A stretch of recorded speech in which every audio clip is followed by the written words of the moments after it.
Welcome, everybody, back to another fantastic episode of the Three Man Rush podcast.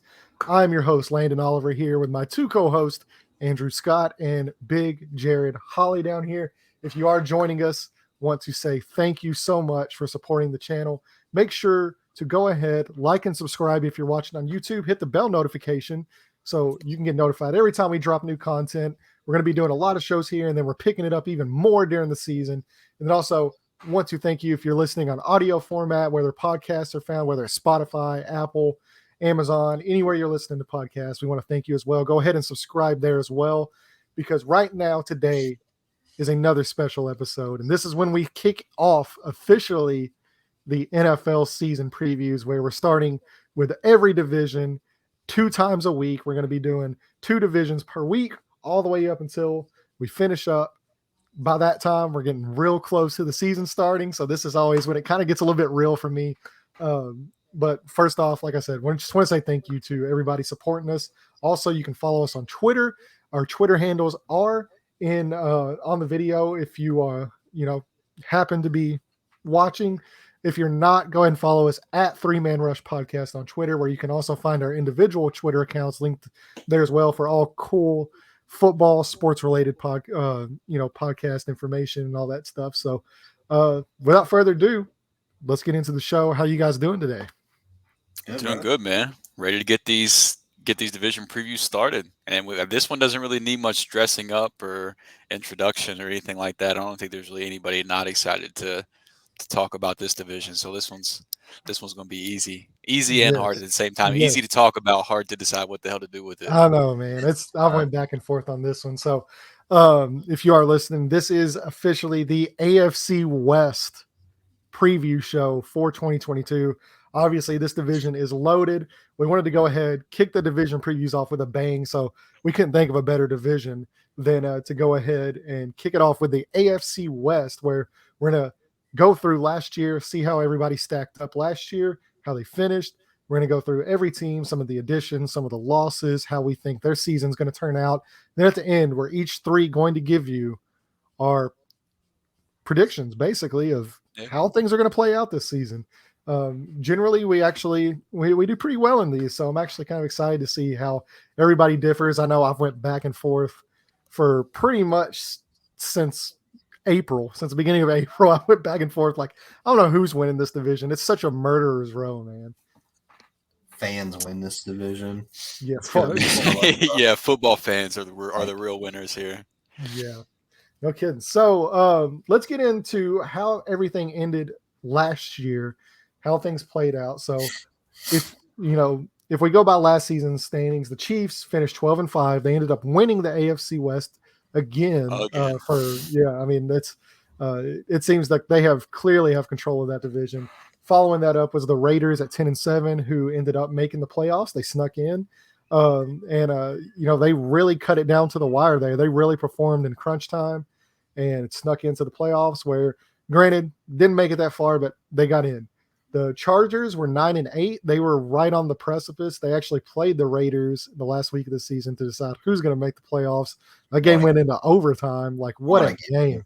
What a game. One of the best games of the year. So they could have just tied it too. They could have just tied. They could have just tied, and both teams would have made it. But you play to win the game, right? That's right. That's right. To win the game. And then you had the Broncos at 7-10, who brought up the rear of the division. I'm gonna say they made a pretty big move this year to make sure they don't end up towards the rear again. But we'll see. We'll see how this plays out. So yes. Chiefs, Raiders, Chargers, Broncos. That's how things ended up last year. And obviously the Chiefs are the crown jewel of this division. It has been pretty much dominance for the llast few years from them in this division. And the other teams did everything they possibly could to close that gap. It's going to be a crazy year. I'm so excited for this division, guys. Yeah, I am too, man. Let's just jump into it. I'm ready to talk about this stuff. Yeah, so we're basically just going to start from worst to first here. So obviously the Broncos ended up at last year. So we're going to go ahead, kick this off here with the Broncos, and big additions here. Probably one of the biggest additions in football.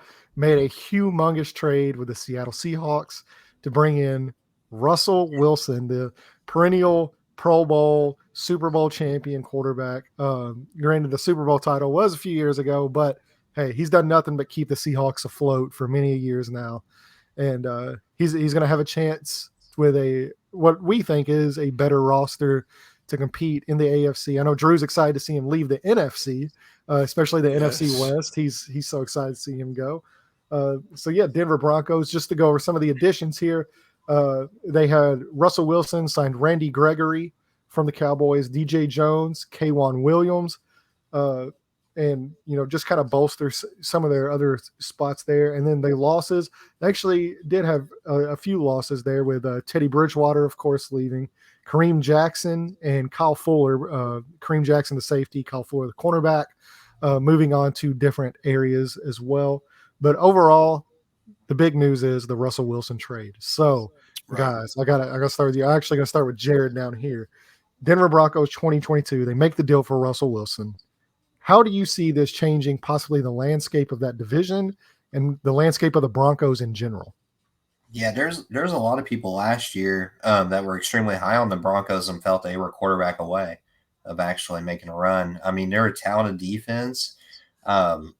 The wide receiver core, like, I don't know if they're as good as DK Metcalf and Tyler Lockett as a combo, but there's more talent in the wide receiver core in Denver and what there is in Seattle. And then you got two-headed monster in the backfield, man. Like, they're built to win. You have an experienced quarterback that's been in 2 Super Bowls.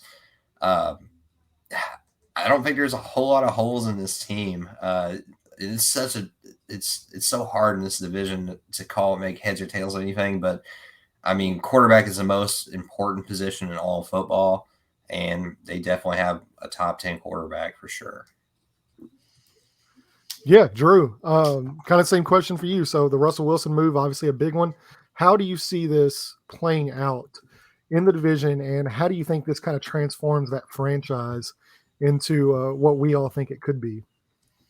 Yeah, so I mean, first and foremost, just the obvious one with Russ being there. I mean, we've seen the last few years with teams that are set up to win that don't necessarily have the answer at quarterback. If you can insert the quarterback onto those rosters, a la the Tampa Bay Buccaneers with Tom Brady, Colts. the Los Angeles Rams with Matthew Stafford. Now, I'm going to talk about teams that actually have won the Super Bowl, not teams that were projected. I'm going to talk about the ones where we've seen it happen. Well, the Colts and Matt Ryan. You calling your shot. Hey, look, I'm just saying. Hey, it's the formula. Top 10 defense, top 10 offense, add a new quarterback. If it's the narrative, they'll get the Colts will get their moment. Damn it! All right, the Colts will get their show. There's always a moment for the Colts. But so I mean, we've seen it work, and like Jared said, this was a team that a lot of people pegged as one that was a quarterback away. And honestly, I mean, with what they showed on the field, like, I know their record doesn't really show it, but just the games you watch with the Broncos, you could sit there and watch the game and be like, damn, this team would be really good if they just had a quarterback. And they were in a lot of games too last year. And they beat this being in last year. Yeah. It can't be stressed enough what that is. I'm going to take a little bit of a different angle here, talking about the Broncos, though, with something that I think is it's a little under the radar personally. So something to keep in mind with this division, because it's been talked about plenty how tough of a division this is going to be next year, right? And how pretty much all 4 of these teams have relatively tough schedules because they have to play the other 3 teams twice. So that off the bat makes it tough. But the Broncos did finish last season, which means they get to play the 4th place schedule in this division. And the way the schedule shakes out, man, it's just, it's a team with a new quarterback. It's going to be trying to find its footing at the beginning of the year. And lo and behold, the way they start off their season against the Seahawks, the Texans, the Jets, and the Jags, all within the first 8 weeks. That's 4 games in the first 8 weeks that they should be considered pretty heavily favorites, I would think. And a lot of their, they have some tough games sprinkled in there, the Niners, the Colts, things like that. And then they have some tough games toward the end of the year. But I think it'll be really, really key for this team, that they played the toughest schedule of the four in some of those games, or I mean, they played the easiest schedule of the four in some of those games that makes it the easiest schedule come early in the year whenever these guys are going to be trying to find their groove. So I think that'll be really important for them to be able to kind of find their way while playing teams that aren't quite up to the Broncos in terms of just overall talent. So I think that's something that's really going to play a part in their early season success and could get them on the right foot and possibly, spring them forward to finishing higher than some people might pick them in this division. So I think that part of that aspect of it is pretty interesting, but I mean, I don't know a whole lot about their linebacking core on the defensive side of the ball. But I mean, outside of that, I love their secondary. Yeah. So speaking of secondary, we did actually make a tiny mistake. Kareem Jackson did actually re-sign with the Broncos there, so he did not leave. He's not considered a loss. He's going to be there as well. He's the other safety next to Justin Simmons, right? Yes, correct. Yeah. Okay. Yeah. So then, their secondary, you've got Kareem Jackson, Justin Simmons, and then you've got, of course, Patrick Surtain, who is incredible. Like we knew he was going to be a great rookie, and then Ronald Darby is opposite of him as well. So that is a pretty loaded secondary. Yeah, and Kwan Williams isn't a slouch either. I think he'll probably be the third guy there in that secondary. Yeah, for sure. And then Randy Gregory coming in, just absolutely leaving the Cowboys hanging. Bradley Chubb there as well. Hopefully, there. Exactly. A few years removed from the injuries. Hopefully, he'll be at full strength as well. DJ Jones was pretty big signing there in the middle as well. So I mean that could pay dividends. Russell Wilson, man. Russell Wilson, like I said, he's done nothing but keep the Seahawks afloat.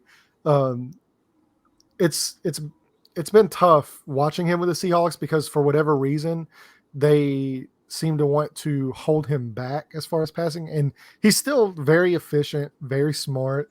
One of the best deep ball throwers in football. He gets now to work with maybe not the greatest wide receivers he's ever, like Jared was saying, maybe not the greatest talent wide receivers he's had, but as an overall unit, it's one of the more balanced and talent-rich groups, and I would say in the entire NFL. And some very, very underrated wide receivers there as well. Something else I want to touch on, which was a big deal for them, is they have a new head coach as well. Mm-hmm. So Nathaniel Hackett coming in, he was the Green Bay Packers offensive coordinator for the last 3 years. Obviously, we know how well Green Bay has done on offense. A lot of that, yes, Aaron Rodgers is there, and their head coach does have a lot to do with it. But from all things we've heard, Nathaniel Hackett had a big role in that offense as an offensive coordinator, and he, Aaron Rodgers speaks absolutely glowingly of Nathaniel Hackett. So anytime you get an endorsement from a quarterback that we consider one of the greatest to ever play the game, and look, I know Peyton Manning, Adam Gase, we've been there before, but I think this one's a little bit different. I'm a big fan of Nathaniel Hackett. I think he's going to actually let Russell Wilson let Russ cook, basically, is kind of what the calling card's been over the last few years. Like, for whatever reason, like I said, the Seattle Seahawks, they want to run the ball, clock control. They try to minimize, the impact of having a generational type quarterback like that, a Super Bowl champion. And it's going to be exciting to see here. Something I do want to touch on is the wide receivers they have. So you have Cortland Sutton, another year removed from the ACL tear, Tim Patrick, Jerry Jeudy coming into his third season, and KJ Hamler coming off the injury as well. He should be healthy. So with the additions of KJ Hamler healthy, Cortland Sutton another year removed, and Nathaniel Hackett, how do you guys see that offense? How do you think they use those guys, and who do you think emerges from that wide receiver group as Russell Wilson's DK Metcalf type player? I think the obvious choice to a lot of people will be Jerry Jeudy. I actually see Cortland Sutton benefiting more from Russell Wilson than any other wide receiver on that team. What I've seen on the internet so far, that's the popular pick. Cortland Sutton. Yeah, I know Judy's always going to be the sexy pick because the upside and the pedigree, draft capital. Yeah, right, exactly. But I mean, there's a lot. I mean, that kind of goes back to I don't think there's not a single two that's on the same level as Lockett and Metcalf. But I mean, his third option was like Eskridge last year. I think that was Dwayne Eskridge was who was throwing the ball to. He's got an upgrade at tight end as well in Denver. And definitely a much better offensive line. I can see KJ Hamler, man, like he flashes as well, and he can make some big plays. That's one of my sleeper picks, man. You want to talk about a Tyler Lockett role? Got it. Exactly. Yeah. Yep. I mean, it's going to be pick your poison. Like he's going to have a lot of toys to play with. Javonte Williams in the backfield too, catching passes can be a big deal. That's going to be a fun offense. Going to be definitely a lot of fun. Yeah, and I think the offense is going to pair really well. They finished third overall last year in defense and scoring defense, and they finished top 8 against the pass, which, as we know, in 2022, that's way more important than finishing, top 1 or 3 against the run. You got to be able to stop the pass. They were one of the elite units in the NFL. Division that they're in. Yeah, I mean it's a murderer's row in that division, and I think they're built as well as anybody. It's really going to come down to Russell Wilson.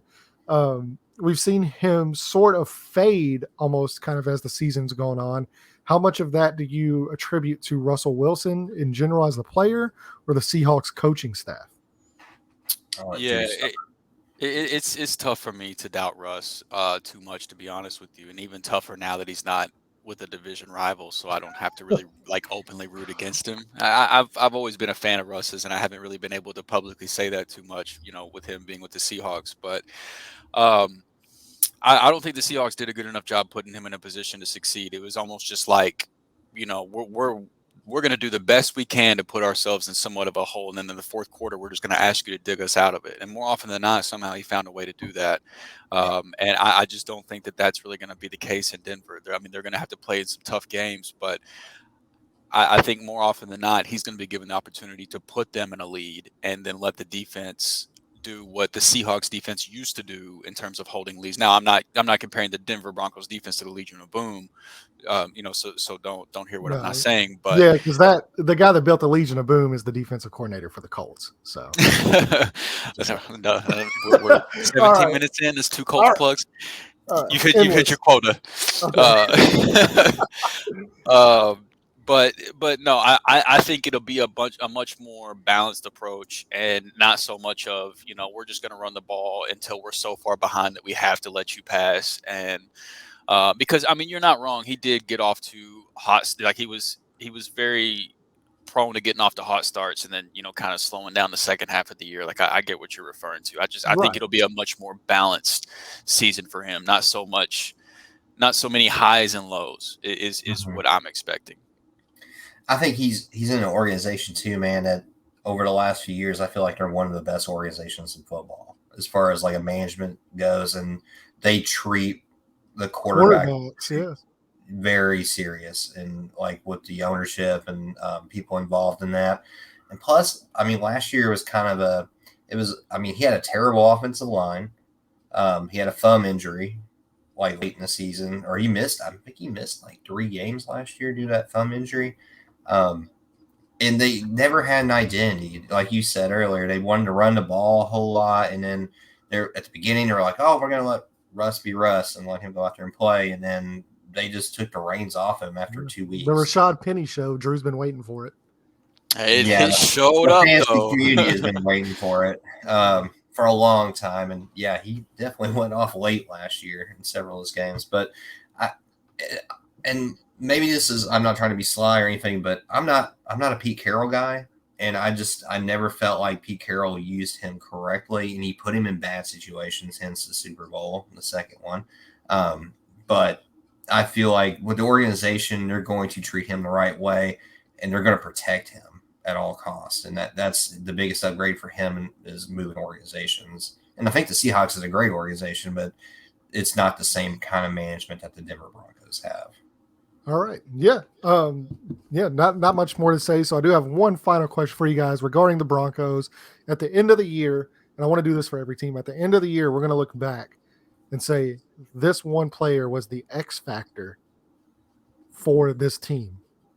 You can pick the quarterback, which is going to be a popular pick on a lot of players, but you can also pick other players. So at the end of the year, when we're looking back at the review of how this team played out in the 2022 season, who's the one guy you think can emerge as the X factor for how this team performs?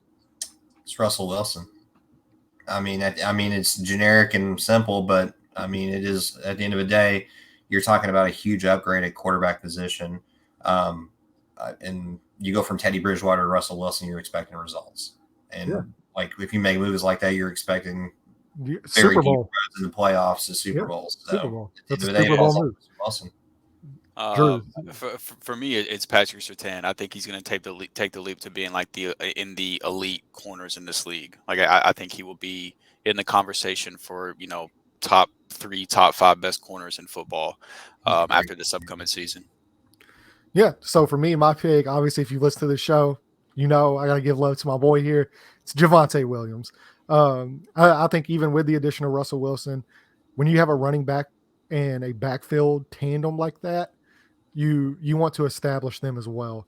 And to me, Javonte Williams is one of the most talented running backs in all of football. I think this is that second year leap for him, similar to what we saw from Jonathan Taylor last year.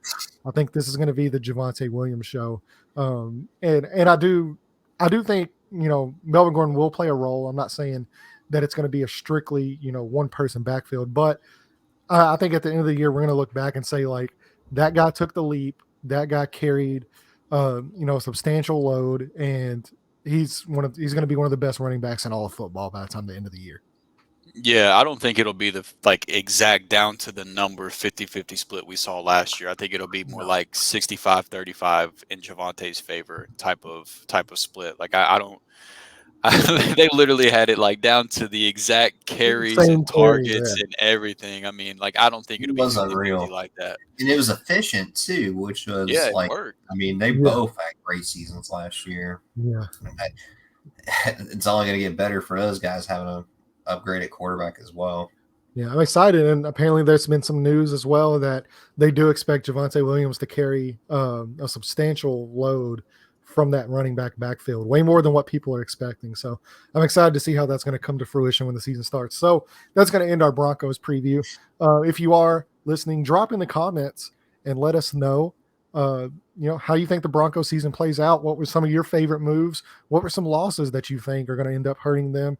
And how do you think their season plays out? So I'm excited to now move on to the team that finished third in the division, and to me had the best offseason out of any NFL team, and that is the Los Angeles Chargers. So to give you a backstory, the Chargers last year finished 9-8, going down to the wire with the Raiders to see who makes the playoffs. Obviously, they were on the losing end of that, unfortunately, in an overtime thriller, one of the best games in all of football last year. I highly recommend, if you didn't see it, go back, watch the game. You'll enjoy every single second of it. What a duel from the quarterbacks as well. Mm-hmm. And some of the additions they made were massive additions, not necessarily at the quarterback position like the Broncos, because I'd say they got that position on lock. Yeah, they're good there. But some of the additions, like I said, so they added Khalil Mack from the trade with the Bears, J.C. Jackson coming over from the Patriots, Sebastian Joseph Day, Austin Johnson, Gerald Everett coming there to replace Jared Cook at tight end, Kyle Van Noy, and some of the departures on their end were Chris Harris, Jared Cook, like we just mentioned, was replaced by Gerald Everett, Kazir White, Justin Jackson, and Brian Bulaga was released as a cap casualty due to the injuries, but I think they solidified their offensive line a little bit as well there. So obviously the big news for the Chargers is we saw the leap from Justin Herbert, and we saw kind of what he's morphing into. And a lot of people, including me and Drew on this, we didn't see this Justin Herbert in college. This is not the same player that was coming out of Oregon. So we were kind of surprised even his rookie year, where it was just like, man, like I didn't know this guy had that. Like maybe Oregon was holding him back. And I think clearly that's the case, but they have their franchise guy. Now they're doing everything while he's on a rookie deal to surround him with elite level talent. This defense got a complete makeover from some pretty big spots. Now pairing Khalil Mack with Joey Bosa, J.C. Jackson. You're going to be having a healthy secondary as well, with a Derwin James coming back from injury. If he can just stay healthy, he's one of the most game-changing, I won't even say safeties, but one of the most game-changing defensive players in all of football. And the Chargers, man, they are absolutely loaded to the gills with a franchise quarterback ready to strike. And I'm so excited to watch this team. Actually, the only non-Colts jersey I own is a powder blue LaDainian Tomlinson jersey. So you can kind of say that if it wasn't for the Colts, there's a very good shot that I would be a Los Angeles Chargers fan. So I'm definitely have a rooting interest in this. I'm super excited to watch them. And we actually do have a friend who is a Chargers fan that plays in a fantasy football league with us. So I know he's watching closely to this. He'll be excited to listen to this preview as well. So, guys, let's just go ahead and knock out, similar to what we did with the Broncos here, the leap from Justin Herbert last year. Do you expect him to take another leap for this year into being one of, if not the best quarterback in the entire NFL? Because I think this guy has a shot at MVP. I think he has that level. No, I think he's an MVP candidate. So go ahead. I think you ruined some people's Oh no! those in advance coming up. Go ahead here. Take it over here. I mean, it's kind of a spoiler alert, I guess, because we're going to announce these picks officially in a few weeks whenever we give like our full, season predictions and stuff. But yeah, Justin Herbert's going to be my pick for MVP this year. Yeah, and I'm kind of like a closet Chargers fan, honestly. Like, after what they've done the last couple of years, I know that might sound weird coming from, like, the Rams are my team, will always be my team, but like in terms of like my rooting interest in the other conference and things like that, like I don't have any connections to LA, so I don't give a shit about like the LA rivalry or anything like that. Wow. But so yeah, you have us just sitting right there. You can very easily come on over. I know you wanted to a little bit. And you spurn us. I'm sorry, man. Look, Justin Herbert's just too much fun to watch, and then I love Brandon Staley. And Mike Williams has been one of my favorites, for years now. The Khalil Mack trade, the aggressiveness that they've shown in both in free agency and through the trade, it's like they feel like the AFC version of the Rams, except they got their quarterback to the draft. The Rams tried, they failed, they went and got Stafford, but they feel like the AFC version of the Rams, and how, like, in terms of their aggressiveness and roster building and things like that. And I love what they're doing. I love the players on the roster. I mean, for my money, this is one of, if not the best rosters, from top to bottom in the entire league. Yeah, I'd say them and the Bills are probably right up there together. Yeah. On paper, yeah. So I mean, yeah, I really like what the Chargers have done the last few years, and I love Brandon Staley. In my opinion, they've absolutely crushed their first round pick the last 2 years with Rashawn Slater last year, and then Zion Johnson. This year. I was gonna say, I was gonna touch on it because he was one of my favorite players in the draft. Yeah. If you listen to our draft preview show, mine and Drew's love for Zion Johnson. And they went out and got him, and I think that's going to be an absolutely incredible pick for them. Yeah, so I'm really excited about this team, man. I really like what they're doing, and I just Joey Bosa and Khalil Mack. That's dirty. That's insane. And then you're gonna have quarterbacks running for their lives and deciding, do I want to throw to the guy being covered by J.C. Jackson or Asante Samuel Jr.? You got Derwin James just lurking, waiting in the wings. Like, this team is so much fun, man. And that's just talking about the defense. I haven't even touched on the offense. I know. Yeah, they also, they added. That. Well, some of the guys we didn't touch on that they did add on defense. So obviously, J.C. Jackson, Kyle Van Noy, Khalil Mack. They also brought in Bryce Callahan, defensive end Morgan Fox, and Austin Johnson and Sebastian Joseph Day along that defensive Sebastian line. Joseph Day is easily one of, if not the most underrated free agent signing this year. He played on Brandon Staley's defense with the Rams. He played great. Brandon Staley left for the Chargers, and then put up another great year last year. Like, the defensive interior was looked at as a weakness, coming into free agency this offseason. And Sebastian Joseph Day did a lot more to shore up that defensive interior than a lot of people want to admit. And He's going to make the Chargers look like a really smart team with the contract they gave him. So yeah, I mean, I don't want to take up too much time, man, but I could talk about what this team's doing all night long and not get tired of it. I love what they're doing with the roster building. I love the coaching staff. And I think that they've got the 2022 MVP, leading the team. So it's tough to find stuff Yeah. not to like with this team. Yeah. So Jared, I want to get to you as well.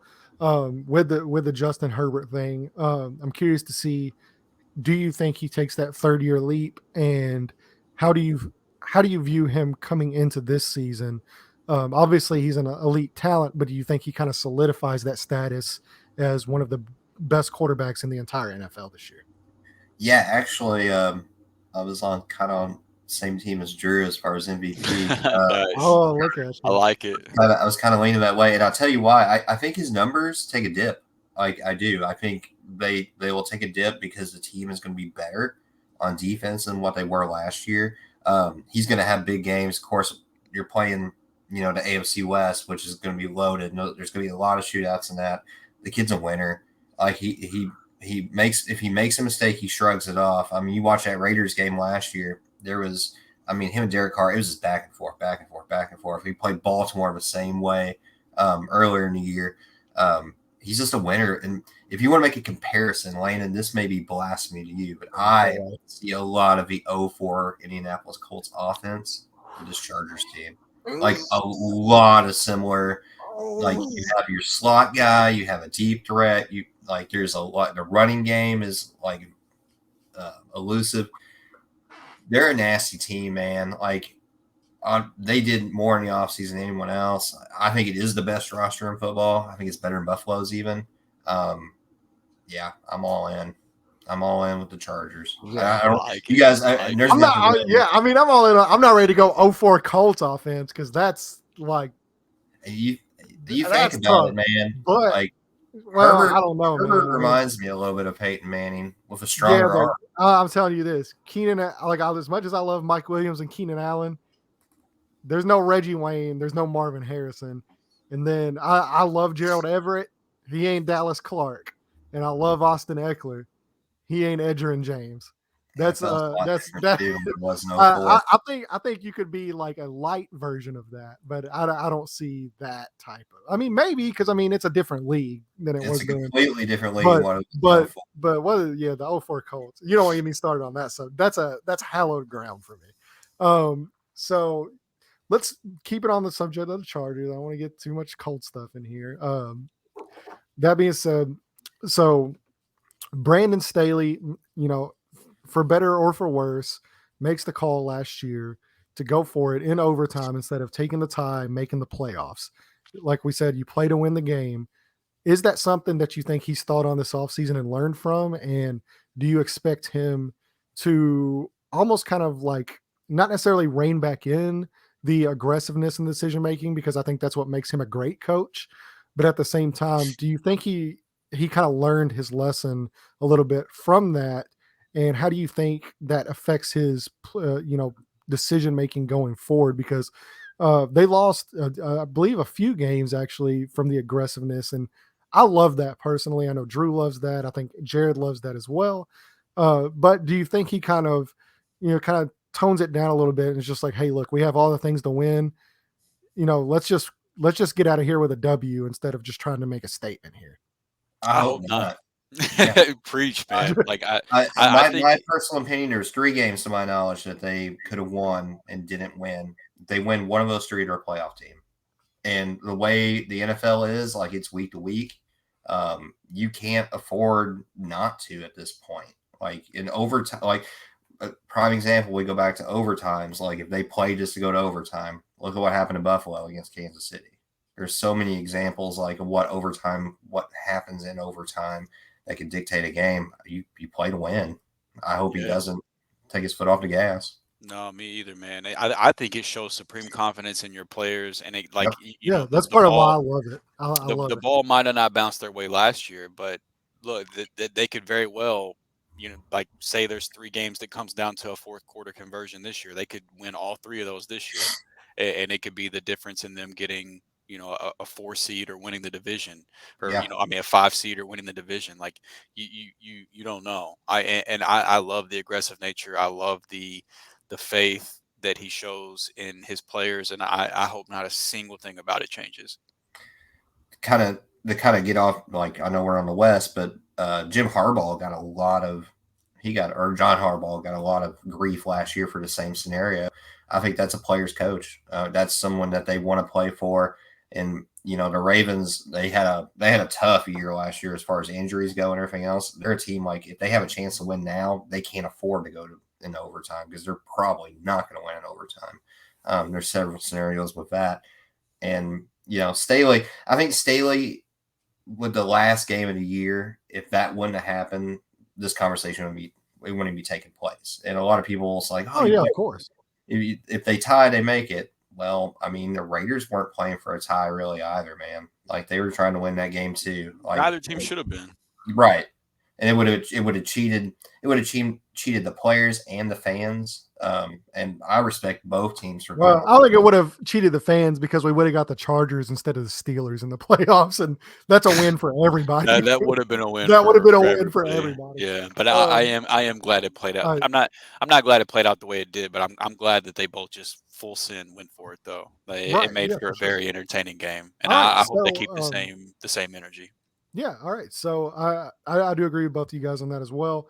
So that being said, we've gushed about the Chargers enough. For real. And kind of like the last segment here, I want to pose the question: if you have one player we look back on at the end of the season and say, this guy completely changed the team for the Chargers and their success or their failure, or whatever else, who's that one X factor player coming into this season that we're going to look back on at the end of the season and say, that guy was he was the guy. He was the biggest X factor on that team. I'm not gonna take Justin, even though I just said I think he's gonna be the MVP. I'm not gonna take Justin Herbert, because I feel like it's a layup. But I think it's gonna be Khalil Mack playing opposite Joey Bosa. I think a lot of people have forgot just how good Khalil Mack is, and being able to just peel back and rush the passer, and having somebody on the opposite side of him that offensive lines have to worry about. I think he's about to remind everybody just how good of a football player he is. Yeah, my answer is actually both Joey Bosa and Khalil Mack. Like, I think they make the difference for that team. I think offense last year was never a problem for them. They sold out to the run last year a lot. They let teams run up and down the field on them, and it was hard to pass on the Chargers. But I mean, you had every team every week was going 100+ yards on their defense. That's not going to happen. Yeah, I was going to say what you want about Khalil Mack rushing the passer the last few years. One game, or one part of his game that is still the elite of the elite in the NFL is that run defense. I'm actually going to keep it on defense, but I'm actually going secondary. And this is another guy similar to Drew. I think people have forgot how good this guy is because of the injuries, and that's Derwin James. Derwin James, when he is on the field, is one of the biggest game-changing defensive players in the entire NFL. I mean, we're talking Joe, or Nick Bosa, Darius Leonard, like those type of game-changing players. That's Derwin James. And I think we're going to look back, if he can just stay healthy this year, we're going to look back and say, like, this guy is going to be in the running for defensive player of the year. And I'm really excited to see him work. So so that is our Los Angeles Chargers team preview. Like I said in the previous thing, if you're in the comments, you're watching this on YouTube, go ahead, drop in the comments how you think the Chargers played out, some of your favorite additions, some of the losses that you think are going to affect them, whether it's, Chris Harris, whether you're a big Jared Cook guy. I like Jared Cook. Maybe you're a big Jared Cook guy. I was last year a lot in fantasy. I played Jared Cook quite a bit. I had Jared Cook on my fantasy team. So, drop us down in the comments how you think the Charger season plays out and who you think their X factor is as well. So now moving on to the team that did make the playoffs, did beat the Chargers in that final game, and that is the Las Vegas Raiders. I still have to stop myself from saying Oakland just because it's conditioned, but I didn't fault there. Las Vegas Raiders. Here we go. So obviously, the last game of the year, they go into overtime. Derek Carr, Justin Herbert, quarterback duel for the ages. Derek Carr won the game. He made the plays to win the game. One of the most underrated quarterbacks in all of football. I think he is a top 10 quarterback in my mind. And this guy obviously got the ultimate weapon in the additions with Devontae Adams, one of his best friends, his college wide receiver at Fresno State, now moving to Las Vegas to play with him. Along with some other, they signed Chandler Jones, huge deal as well. Rock Ya-Sin, they made the big trade from the Colts, and they re-signed Max Crosby as well, who took a massive leap last year to one of the best pass rushers in the NFL. So you have Max Crosby, Chandler Jones pairing together along that defensive line. And some of the losses, obviously they declined the 5th-year option on Josh Jacobs. That's not a loss. They did lose Brian Edwards, and they did lose Yannick Ngakoue, who is now over with the Colts in that Rock Ya-Sin trade. That's the only loss right there. Yeah, right. Brian Edwards isn't really a loss. Yeah, Brian Edwards isn't a loss. I like Brian Edwards too, man, but it is, we got to call it like it is. Yeah. And obviously they also have a new head coach as well in Josh McDaniels. Surprised he the hasn't snake, backed out yet. the snake from New England is now snaking in Las Vegas. And we're going to be touching on the Raiders here. So they finished 10-7 last year. Made the moves, Chandler Jones, Rock Ya-Sin, Demarcus Robinson in the wide receiver room. Devontae Adams is the big trade. How do you expect Devontae Adams, leaving Aaron Rodgers now, who's one of the greatest quarterbacks to ever play the game, how do you expect him to perform now with a new team, a new quarterback, and a new offense with Josh McDaniels? How do you see the season playing out for Devontae Adams and Derek Carr? I'll let you go ahead, Jared. I mean, you're going to see a dip. I think you will. I think he's going to be an elite wide receiver. I think there's going to be people scared a little bit for fantasy reasons because, you're going from where he was the man in Green Bay. He's still going to be the man for the Raiders. There's just a lot more talent around him on the offense than what they had in Green Bay. Outside of a quarterback, I still feel like Aaron Rodgers is a better quarterback. He's still elite, man. And that's, I would say he's the most elite wide receiver in the AFC West. And we've named off, the Chargers already. We've talked already about the Broncos and all the upgrades they made. The best wide receiver in the West is in the Raiders organization. He's got a pretty good argument for being the best wide receiver in the NFL. Him and Cooper Kupp. I mean, it's 1A, 1B. If I've seen some stat the other day, Cooper Kupp led the league in receptions and targets last year. Devontae Adams still had 170 target. It was a crazy number. It was more than that, actually. I can't remember. They were 25 off between the two, and we know the kind of year that Cooper Kupp had last year. He led the league in every offensive category there was a wide receiver. Crosby's a stud. I believe Derek Carr is a top 10 quarterback as well. I think he's criminally underrated. He's a great leader. That team went through a lot of adversity last year, a lot. And between head coaching, players, and Derek Carr he kept them together. And him and Adams have a relationship. I don't think it's going to be roses right out of the gate. I think it's going to take a minute for things to click. But man, this division is so tough, and they're the ones that everybody basically has in the cellar. I wouldn't be shocked if they won it. And I know that's crazy to say, but it's a coin toss in a lot of ways with this division. And where it goes. So, and it could take. It came down last year to one game to determine who made the playoffs. It can come down to one game who wins that division, and the Raiders can easily be right in it at the end of the year. So, Drew, I have a question for you. So, looking at their schedule right now, their first 6 games coming into the season. They're going to be the Chargers, the Cardinals, Titans, Broncos, Chiefs. Those are the first 5 games of the year, not 6. First 5 games, and 3 of those games are going to be on the road. Obviously, with the new additions, how do you see Josh McDaniels kind of transforming this, and how do you think it plays out in those first 5 weeks? Because that's a hell of a schedule to start the season. Do you think this slow start? If they do happen to get off to a slow start, do you think that's kind of indicative of where the rest of their season heads, or do you think it's going to be something they can climb out of? So I do think they get off to a slow start because I think that they probably, the Chargers, Arizona, Denver, Kansas City, that's a pretty tough 4 out of 5. I think they beat Tennessee. Um, but I don't think it's going to ruin their season, only because they come out of the bye and they get to play Houston, New Orleans, Jacksonville, and then they've got tough games with Indy and Denver. But then they get to play Seattle. So even if it's a rough start to the year, I do think that they're going to have a chance to bounce back. But I don't expect them. Me personally, I don't expect them to get off to a hot start. But I'm so glad we get Chargers Raiders right off the bat to start the year. That's going to be just the way that the regular season ended last year.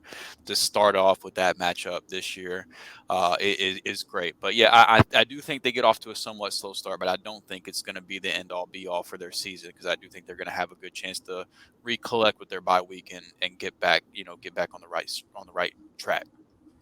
Yep. Yeah, I mean that's a tough road, but as like Jared said earlier, I mean football is a week to week game.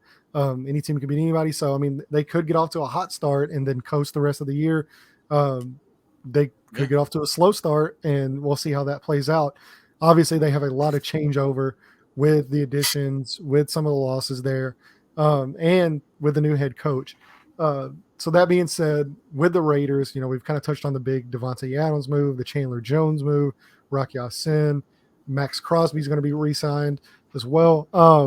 Who is your X factor for the Las Vegas Raiders for them to either make it through that tough stretch or get off hot out of the gates? Who do you think can possibly weather that storm and keep that team rolling? Go ahead, Jared. Josh McDaniels. That's a good one. I really feel like I think that's another reason. I think his first stint as head coach, there was things obviously didn't work out really well. Like drafting Tim Tebow in the first round. That's tough to overcome. Great idea, yeah. But I think he's learned from that. Obviously, you won a playoff game with him. Hey, he did, and I mean Derek Carr. Like I said, he's an organizational guy, and I'm a firm believer in like talent that is organizational. Like Derek Carr's not going to get headlines.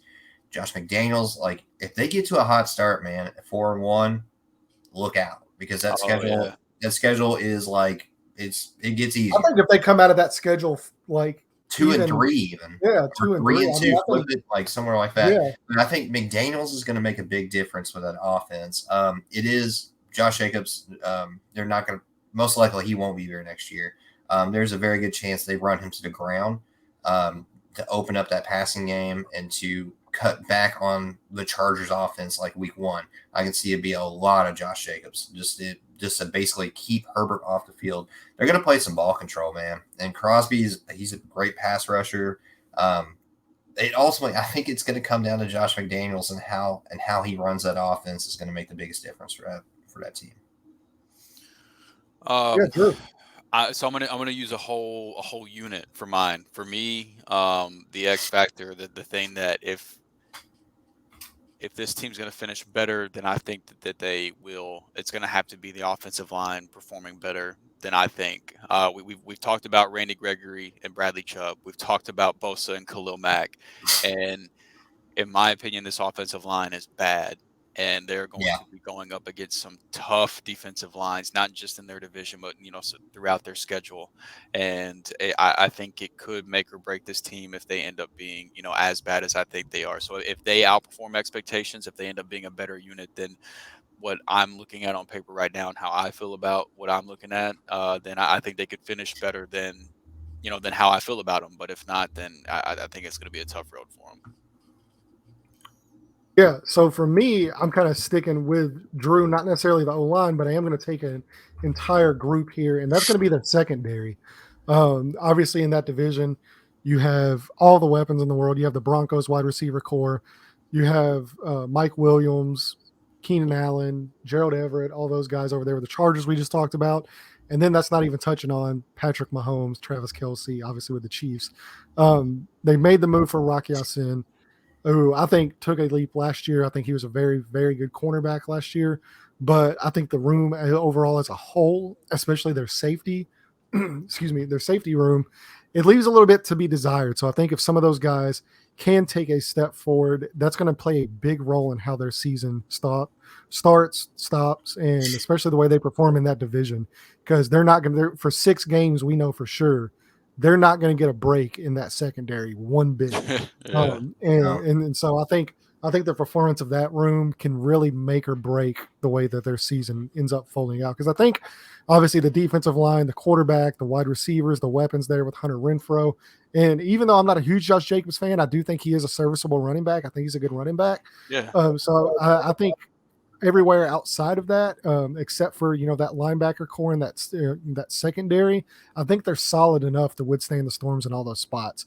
Those 2 spots are big question marks for me. So I think those 2 rooms are going to decide if they're going to compete in that division, if they're going to compete for the playoffs, or if we're going to be looking at a middle of the road, possibly almost top 10 pick for a team with all that talent. So now we're going to end there and move on to the prohibitive division winners over the last few years, and that is the Kansas City Chiefs. So they finished 12-5. Obviously, they made the AFC Championship game once again with Patrick Mahomes, but they did have a pretty noticeable loss there, and that is Tyreek Hill is now a Miami Dolphin. They made the move for him, but I don't think it's a total loss because I think they're much more well-rounded now in that wide receiver room, adding guys like Juju Smith-Schuster, Marquez Valdez-Scantling, drafting Sky Moore, and then as well with their first-round picks that they had from that deal, they got Trey McDuffie, the cornerback, and they drafted George Karlaftis as well. They had in one of Jared's favorite guys and one of his sleepers for the fantasy season in Ronald Jones, traded with the Texans for Lonnie Johnson. But now they did lose Tyreek Hill. They lost Tyrann Mathieu down to New Orleans. They lost Austin Blythe, the center. And they did lose everybody's week 1 favorite fantasy player of all time, and that's Sammy Watkins. Guys, Chiefs are going through massive turnover there. They lost one of the most game-breaking players in all of football, if not the most game-breaking player in all of football. Changes the way the offenses have, or defenses have to completely cover that entire offense. That being said, I think the wide receiver room now is much more well-rounded as opposed to just being one guy in Travis Kelce. So with the Tyreek Hill move, how do you see this affecting the way the offense plays, and how do you expect the defenses to kind of, I guess, change their coverages and stuff like that towards the way they play the Chiefs now? It definitely changes it. I mean, I know like they may seem more well-rounded, but Tyreek Hill was a freak. I mean, there's very few players in the NFL like him that can definitely he can wreck a game like in no time. And Mahomes is going to miss that. I think they're in the cellar? No. I definitely think Juju is a formidable slot target that it's definitely going to open up the passing game for them. I do think Ronald Jones is an upgrade from Clyde Edwards-Helaire. They may split carries, but I think Jones is the better player with more burst. They still have Andy Reid. He's an offensive genius. The biggest loss to me is Matthew, man. I think that hurts that team more than even Tyreek Hill, because I think with a talent like Patrick Mahomes, he can make players better on the offensive end. There's very few people that makes defenses better than Tyreek or than Matthew. He made that defense better. He made players stand out more. And I think that's the biggest loss, in my personal opinion. I think that's going to hurt them more than even Tyreek Hill. Yeah, I mean, I do agree that the Honey Badger is a big loss. I do like Justin Reed, the safety they brought in from Houston. I do like him as a player. I don't think he's as good as the Honey Badger, but I think they did a good job trying to mitigate that loss of the Honey Badger by bringing Justin Reed in. The thing for me outside of the safety room, I don't really Trent McDuffie, the corner out of Washington they drafted in the first round that I thought was a great pick. He's going to have to step in and play a big role immediately because it's him and L'Jarius Sneed for me in that cornerback room. I know they got Rashad Fenton as well, but I mean those are the two guys for me. Yeah, and they got Lonnie Johnson as well, which we touched on as well. He's decent. But the wide receiver room, we can say it's more well-rounded. I'm not very excited about it. I've got to be honest with you. I don't. Maybe Marquez Valdez-Scantling comes in and finds the the chemistry that he just couldn't get with Aaron Rodgers. But I mean, if you spent how many years with the back-to-back MVP and couldn't make it work, I just don't really know why you're going to come in and make it work in Kansas City. McCole Hardman is still really young. Maybe he takes a step forward. I do like the addition of Juju. I think Juju and Travis Kelce will be very dependent from Mahomes. Those two guys I'm not really too much worried about. But if Sky Moore can be the guy that they need him to be, I think that's the key to this offense. Is Sky I'm not big on McCole Hardman. I'm not big on MVS. But if Sky Moore can step in and play the role they need him to, then this could be a well-rounded offense. But I do agree with Jared's point that Clyde Edwards-Helaire is certainly a much better pass catcher than Ronald Jones because Ronald Jones has bricks for hands. But I do agree that I think Ronald Jones is the better first and second down runner. I think he's the better pure runner. I think he'll be better, in terms of rushing in the red zone, things like that. Like I do think that was a solid addition since they did lose Darrell Williams. But yeah, I don't know. There's a lot of question marks, and look, but at the end of the day, you've got Andy Reid, you've got Patrick Mahomes, so and you've got Chris Jones on the defensive interior, who's a stud as well. You can figure it out, So it's tough to count these guys out, even with how wild the offseason has been for this team, just off of the fact that they have those guys. So it's going to be really interesting to see how that secondary shakes out for me, and then two, how the wide receiver room shakes out for me. That's the two things I'll really be watching here.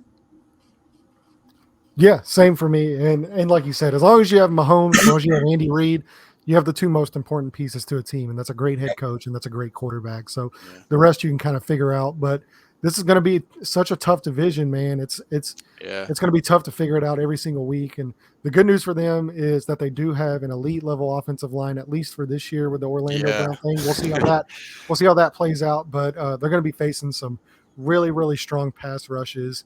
And Mahomes can create, out of the pocket as well as any quarterback, possibly of all time. So I'm going to be excited to see how the Tyreek Hill loss changes the offense, how defenses now play this, and basically how this defense responds to the additions that the rest of this division has made, whether it be quarterback, whether it be wide receiver, whether it be O-line, or some of the other offensive pieces that were added as well. So your X factor for the Chiefs this year, when we're looking back, we're saying hey, this guy made or break, or can either make or break the way this Chiefs season plays out. Who do you think it is here? I'm going to start down here with Jared. Make or break, it's Patrick Mahomes, and not even close. This is gonna. I think Mahomes had an off year last year for one. I think the offensive line now is solidified, like we were talking about. There was, of course, we go back even a season before that with the offensive line having the trouble it did in the Super Bowl, as being as banged up as it was. I feel like he showed regression a little bit for the first time. He looked human last year in some scenarios, to the point where we even had shows where we're like, who is this guy? Like, is this Patrick Mahomes? Like, what's going on here? I think his numbers are going to be fine. I think he's a good leader for that team. I think he's the factor, man. Like, I think overall, I still think he's the best quarterback in that division. Whether or not I feel like Herbert's an MVP candidate for one season, I still think Patrick Mahomes is the best quarterback in that division. I agree. At the end of the day, quarterback's the most important position, so he's the leader. He's the reason why they win. Yeah, I mean, I kind of already alluded to it, but for me, it's Sky Moore, because I have no doubt with Juju and what Travis Kelce are going to bring in terms of stability to the offense. But nobody can replace Tyreek Hill, but if anybody's going to somewhat replicate what Tyreek brought to this offense, I think it's going to have to be Sky Moore.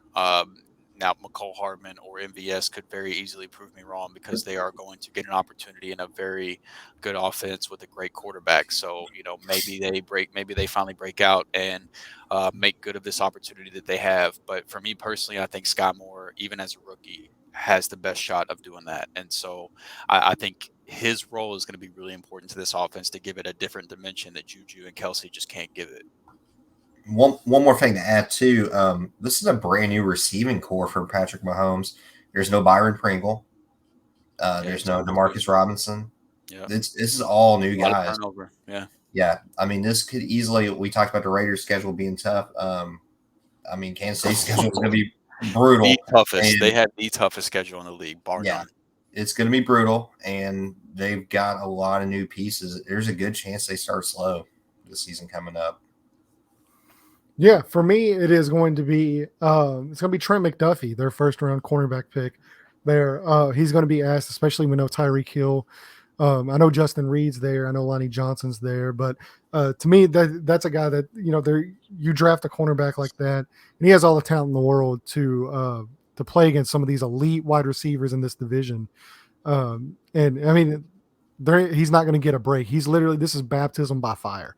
So if he can come in and perform up to that first round, draft capital, I really think that this secondary does have the talent to be really good. But it's just going to depend, once they get on the field, that's all on paper. Once they get on the field against some of these elite wide receivers, against one of the toughest schedules, or not one of, it's the toughest schedule in the NFL, based on last year's records and stuff. I'm curious to see how Trent McDuffie, if he can take that role as that number one cornerback and help mitigate some of these wide receivers that they're going to be asked to play up against, and some of these offenses they're going to be asked to match, because that seems like it has kind of been their Achilles heel the last few years, has been the defense. And I think they've been a serviceable defense, and I think that they've gotten them, obviously they have a Super Bowl ring and they've been in contention every year going to the AFC Championship game. But I think this year, with all that turnover, with the additions the AFC West has made, with the way that schedule plays out, you're really going to need the defense to step up. And they're asking a lot of new players and a lot of really young, talented rookies to play big roles on that defense. So it's going to be up to them to step up and possibly help this team compete for another Super Bowl. So that being said, that covers all of our team previews. Now we get on to the fun stuff, which is our picks, how the AFC West plays out. Right now, Vegas has the Chiefs as the prohibitive favorite at plus 150, followed by the Broncos and Chargers, tied at plus 250, with the Raiders bringing up the rear all the way at plus 550. So I'm going to toss this over to Drew. How do you see the AFC West playing out this year? And go ahead and give us your rankings 1 through 4. It was really tough not to pick the Chiefs again, just because this has been their division. Like, you could literally just rename it the AFC Chiefs. It's crazy, but I want to very quickly just rattle off 18 weeks of what they got to deal with, just to kind of really put into perspective, not even taking into consideration last year's record. Like, just consider the improvements these teams have made. Like, you just what these guys have to deal with. Arizona, Chargers, Indy, Tampa, Vegas, Buffalo, San Francisco, bye week. Tennessee and Jacksonville, Chargers, Rams, Cincy, Chargers, Rams, Cincy, Denver, Houston and Seattle, Denver, Vegas. Like, I got to pause for a couple of teams there. I just, with some of the turnover this team had, things like that, I couldn't pick them to finish first. So I've got, I kind of already prefaced this earlier when we were talking about the Chargers. It's probably pretty clear at this point. I do have the Chargers winning the division. I still have the Chiefs coming in second. It was tough to drop them any farther than that, although I could see the Broncos even sliding into that spot. But 1 through 4, I've got it Chargers, Chiefs, Broncos, Raiders. Yeah, Jared, go ahead and let us know how you see the AFC West playing out in 2022. Well, I'm about to get on the sports books and go ahead and say this right now. The Chiefs are not winning the West. based on that 18 weeks. Like their schedule is too brutal. After hearing it out loud, man, like I looked at it earlier. That week 3, man, that's a L. I mean, that's tough. That's tough. Anyways, man, it's so tough, and this division is so good. I based on schedule too. Like I think it is. I think it's the Chargers and the Broncos. Chargers 1, Broncos 2. I have the Chiefs at 3 and the Raiders at 4. And I mean they can easily flip flop really quick. I think the Chargers are the most talented team in the West. Most talented team on paper doesn't always win a division. We all know that. Browns from last year. Yeah. Super Bowl picks for one of those guys. Oh shit, that didn't feel good. Anyways, I've got the Chargers and I got the Broncos, Chiefs and Raiders in that order. Yeah, I'm actually with Jared on this one. I have the Chargers finishing 1. I just think they're in for one of the most fun seasons in that franchise's history, and the way that roster's built and just with the way the schedule plays out. I think that's the only downside to not picking the Chiefs is just how tough of a schedule they do have. It's going to be tough, man. So I do have the Chargers winning. Then I've got Mr. Unlimited in the Broncos finishing 2nd. I've got the Chiefs 3rd and the Raiders bringing up the rear. I've been going back and forth on this the whole time, but it's the most fun division, but it's also the toughest division to call because any 4 of these teams, the hardest division. Any 4 of these teams could end up pulling away. I don't know if necessarily the Raiders could, but they have the talent. I think if you drop any one of these teams in at least 3 to 4 other divisions, maybe even 5 divisions in football, they would probably be the prohibitive favorites in that division. And they just happen to all 4 play in the same one. So it really is the wild, wild west. And I'm so excited for this. That the wild card teams are coming out of this division. Yeah, I was going to say there's a very good shot that this division, this division produces, and I fully expect them to. I think this division produces 3 playoff teams. Yeah. I don't think it gets 4, but I do think it has 3 playoff teams. And how lucky are we as football fans that we get to witness all the matchups between all 4 of these teams? Thank God these teams have to play each other twice a year. Yeah, twice a year. Awesome. I mean, it should be a requirement that prime time slot. Prime time. Yeah, they should all get immediately shifted into prime time. Yeah, this is one of the most loaded divisions that I can remember in recent history, and we're in for a treat on an almost weekly basis between a matchup with these guys. So I'm super excited to see how this plays out. And just to give you a recap, so we all 3 have the Chargers winning, and that's who the 3-Man Rush podcast is picking to take the division and finally end the Chiefs' dominance, although we do all think the Chiefs will probably be a playoff team next year as well. So that being said, thank you guys so much for listening to our AFC West preview. So we wanted to kick it off with a bang, and we sure did. It's going to be so fun, and luckily this transitions in to later on this week whenever we do Drew's favorite division in the NFL, and that's the NFC West. I know he's feeling a lot more home of the about Super Bowl champions. Yeah, I know he's feeling a lot more comfortable about this division than he has in recent years. Absolutely. So I'm excited to see how this plays out for Drew. So we will be with you in a few days covering the NFC West as well. That being said, if you are watching on YouTube, like we said at the beginning, go ahead, like, subscribe, and hit the bell notification where you can be notified when we drop all these division previews as well as our much anticipated fantasy football content. And then it's on to the season. We're super excited. We're going to be dropping 3 episodes weekly during the season. But from now until the season starts, you get 2 episodes per week. And you don't want to miss a single one because they're going to be so fun. We're excited to interact with you guys. Go ahead and follow us on Twitter at 3Man Rush Podcast, where you can find all 3 of our Twitter handles there as well. And we can interact with you. Join our Discord as well. We have a Discord link as well on the Twitter. So go ahead and drop that where we're answering any fantasy football questions, just general chat. we're talking to all these There guys. was some fun fantasy Yeah. chat in the Discord. Yeah, today. we already had some good fantasy chats in there today. We're having fun in there. So go ahead and follow us on Discord as well. The link will be posted on the Twitter channel. That's at 3Man Rush Podcast. And if you're listening in audio format, go ahead and subscribe as well, whether it's on Apple, whether it's on Spotify, whether it's on Amazon or Google, wherever you get your podcasts. We just want to thank you guys so much for supporting us. Go ahead and leave a comment letting us know how you see the AFC West playing out this year. And we will see you guys here in a few days for the NFC West preview. Thank you guys so much.